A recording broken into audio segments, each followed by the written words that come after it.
नमस्कार.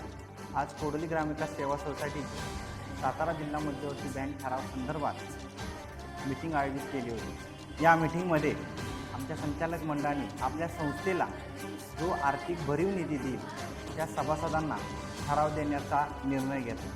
त्या अनुषंगाने आज संचालक मीटिंगमध्ये संबंधित विषयावर चर्चा करण्यासाठी सन्माननीय आनंदरावजी जगताप आणि सन्माननीय विक्रम जगताप या ठरावासंदर्भात बोली करण्यासाठी आज या मीटिंगमध्ये उपस्थित होते. त्यान्वये सन्माननीय आनंदराव जगताप यांनी हा ठराव मला मिळावा म्हणून 1 लाख रुपयांनी ह्या ठरावाची सुरुवात केली. सदर ठराव सन्माननीय विक्रम जगताप यांनी 2 लाख रुपये देऊन हा ठराव त्यांनी 2 लाख रुपयाच्या रकमेला त्यांनी घेतला.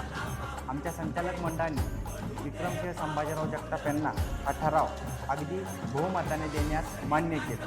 मी आज आपल्या या आमच्या मीटिंगद्वारे या जिल्ह्यातील सर्व संस्थांना एक आव्हान करतो की कोणतेही राजकीय स्वहित न पाहता संस्था हित आणि सहकार टिकावा या भूमिकेने हा जो आमच्या संस्थेनं जो उपक्रम राबवला तो उपक्रम आपण राबवून संस्था टिकवावी आणि सहकार टिकवावा अशी मी विनंती करतो. धन्यवाद.